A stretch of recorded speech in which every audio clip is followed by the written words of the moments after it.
सभी को नमस्कार। आज हम पढ़ेंगे हर्षवर्धन युग में सभ्यता एवं संस्कृति। हमने इससे पूर्व मौर्य काल पढ़ा है, मौर्योत्तर काल पढ़ा है और गुप्त काल पढ़ा है। अब प्राचीन भारत के दो टॉपिक रहे हैं, एक हर्षवर्धन युग और दूसरा रहा है राजपूत काल। तो हम शुरू करते हैं हर्षवर्धन युग में सभ्यता एवं संस्कृति। पुष्यभूति ने श्रीखंड प्रदेश में एक नवीन राजवंश की स्थापना की। विदेशी विवरण, साहित्य एवं पुरातत्व आदि स्रोतों से इस वंश की जानकारी मिलती है। इसे पुष्यभूति वंश या वर्धन वंश भी कहा जाता है। ह्वेनसांग के यात्रा विवरण सी.यू.की में हर्षकालीन राज्य, समाज, धर्म एवं संस्कृति का वर्णन मिलता है। हिली ने ह्वेनसांग की जीवनी में लिखी, जिसे बिल द्वारा अंग्रेजी में अनुवाद किया गया। इत्सिंग नामक चीनी यात्री का विवरण, जिसे तकुसु नामक जापानी बौद्ध ने अंग्रेजी में अनुवाद किया, ये भी हर्ष युग की जानकारी देता है। बाण भट्ट का हरिश्चरित्र, बांसखेड़ा में मधुवंश अभिलेख भी हर्ष के समय के भारत की जानकारी देते हैं। हर्ष से पूर्व नरवर्धन, प्रभाकरवर्धन, आदित्यवर्धन एवं राज्यवर्धन आदि राजा हुए। हर्षवर्धन 606 ईस्वी में थानेश्वर की गद्दी पर बैठा। थानेश्वर में 16 वर्ष की उम्र का था जब वह थानेश्वर की गद्दी पर बैठा। राज्यारोहण की स्मृति में उसने हर्ष संवत भी चलाया। हर्ष को शासन के प्रारंभ में अनेक कठिनाइयों का सामना करना पड़ा। शशांक के विरुद्ध अभियान में मार्ग में हर्ष के भास्कर वर्मन से संधि कर अपनी शक्ति में वृद्धि की। भांडी नामक सेनानायक से सहयोग मिला और उसकी बहन राजश्री को विंध्याचल के वन में सती होने से पूर्व ढूंढ निकाला। हर्ष ने राजश्री को कन्नौज के राज्य में प्रतिष्ठापित किया और वह उसका संरक्षक बना। हर्ष ने अपनी राजधानी थानेश्वर से कन्नौज स्थानांतरित की। हर्ष ने अपने भाई राज्यवर्धन के हत्यारे शंशाह को दंडित किया।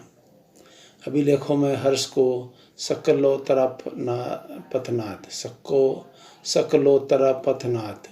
एवं हर्ष चरित्र में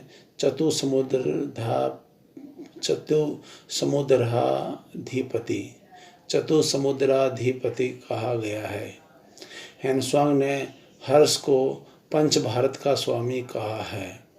संभवतः हर्ष ने भारत के विभिन्न प्रदेशों को अधीन कर भारत में राजनीतिक एकता स्थापित करने का प्रयत्न किया। पंजाब, कन्नौज, बंगाल, बिहार, उड़ीसा पंच भारत के 5 राज्य थे। हर्ष ने वल्लभी के धुर्वसेन को पराजित करने के बाद मित्र बना लिया और अपनी पुत्री का विवाह उसके साथ कर दिया। हर्ष ने सिंध विजय किया।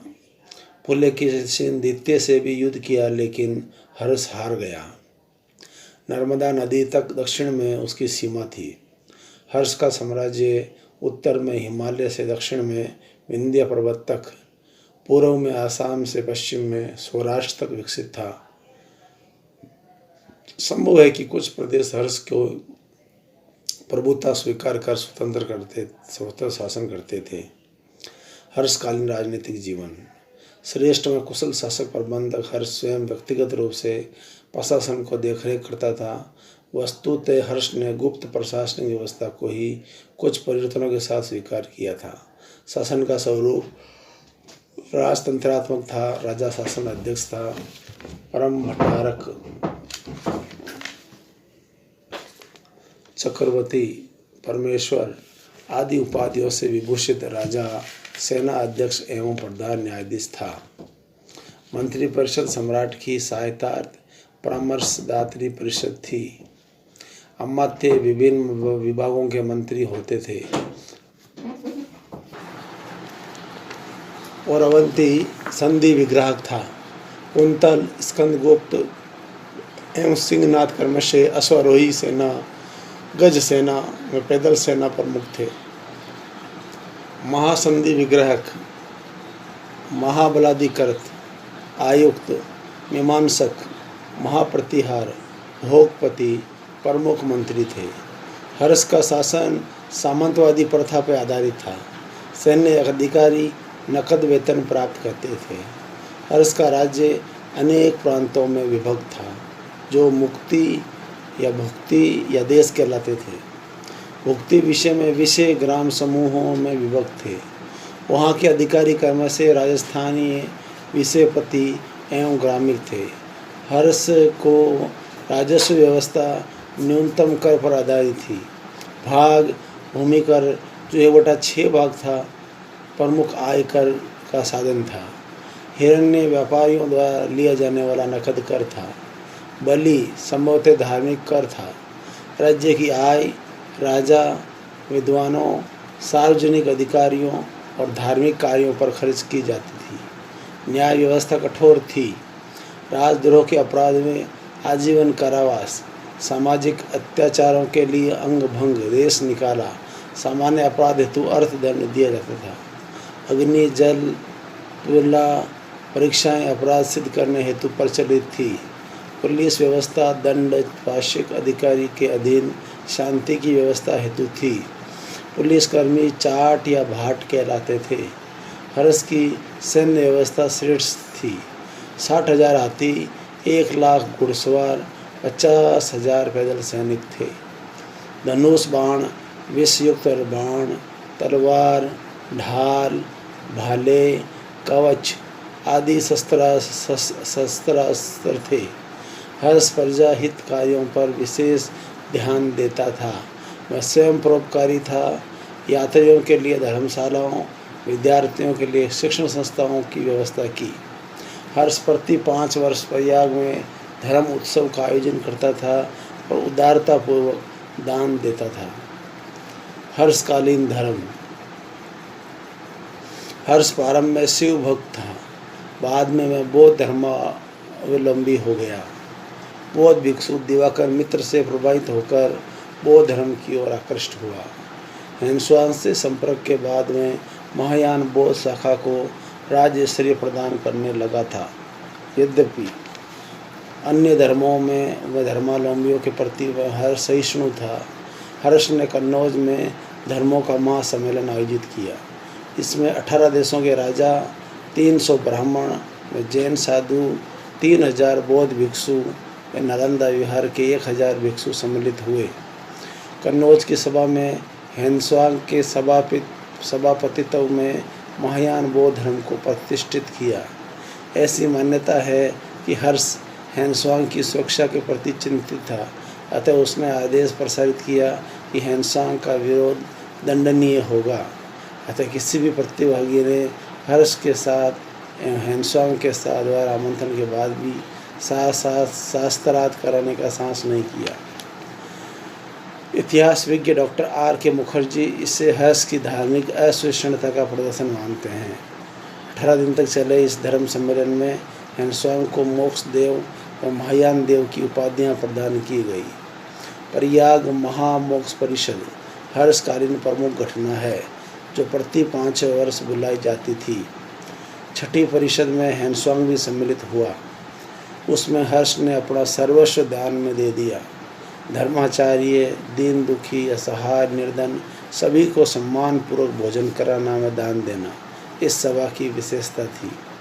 हर्ष ने अपने वस्त्र तक दान दे दिए, जो कि हर्ष की उदारता का परिचायक है। इतिहासकारों का मत है कि हर्ष ने इस दानशीलता से साम्राज्य को निर्मल बनाया। हर्षकालीन शिक्षा व साहित्य। हर्ष स्वयं उच्च कोटि का विद्वान था। उसने प्रियदर्शिका, रत्नावली, नागानंद आदि 3 नाटकों की रचना की। बाणभट्ट नामक विद्वान हर्ष की राज्यसभा में प्रमुख कवि था, जिन्होंने कादम्बरी में हर्षचरित महत्वपूर्ण ग्रंथ लिखे। मयूर हर्ष की राज्यसभा का प्रमुख कवि था, जिसने 100 श्लोकों के सूर्य शतक की रचना की। दंडी भी संस्कृत कवि था। काव्यादर्श 10 कुमार चरित, अवंती सुंदरी, दंडी की महत्वपूर्ण रचनाएं हैं। इसी प्रकार मातंग दिवाकर, शीलभद्र, जयसेन, कुमारिल भट्ट आदि भी हर्ष के दरबार की शोभा बढ़ाने वाले विद्वान थे।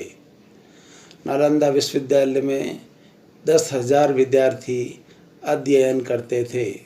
विदेशी भी यहाँ अध्ययनरत थे। हैंसुआंग व इत्सिंग भी नालंदा में अध्ययनरत आए थे। नालंदा विहार का भवन भव्य एवं विशाल था। सभी सुविधा युक्त कक्ष थे। निःशुल्क शिक्षा दी जाती थी। प्रवेश हेतु परीक्षा होती थी। मात्र 20% विद्यार्थी ही इस उच्च स्तरीय प्रवेश परीक्षा में उत्तीर्ण हो पाते थे। छात्र कठोर परिश्रम एवं अनुशासनबद्ध दिनचर्या हेतु बाध्य थे। नालंदा में अध्ययन किए हुए शिक्षार्थी सर्वत्र आदरणीय गौरवशाली माने जाते थे। नालंदा के पाठ्यक्रम में महायान बौद्ध धर्म व 18 अन्य धर्मों की शिक्षा दी जाती थी। दर्शन, भाषा, चिकित्सा, योग शास्त्र भी पाठ्य विषय के पाठ्य विषय थे। शीलभद्र कुलपति थे। अनेक वेधशालाओं में नक्षत्र ज्ञान करवाया जाता था। गोष्ठी, व्याख्यान, वाद विवाद, वैचारिक आदान प्रदान, प्राणी विज्ञान, आयुर्वेद, शिल्प आदि सभी प्रकार की शिक्षा दी जाती थी। विद्वान आचार्यों के नाम ज्ञात हुए हैं जो अध्यापन कार्य में पांडित्य प्राप्त थे। विशाल पुस्तकालय भवन भी था जो 9 मंजिला था, जिसे रत्न सागर कहा जाता है। सूर्योदय से सूर्यास्त तक एवं शयन के समय को छोड़कर अध्ययन व अध्यापन कार्य चलता रहता था। नालंदा ने हर्ष के समय भारी प्रतिष्ठा अर्जित की थी। वी स्मिथ का कथन है कि मौर्य वंश के उदय से ही इतिहास विज्ञ अंधकार से प्रकाश की ओर अग्रसर हुए।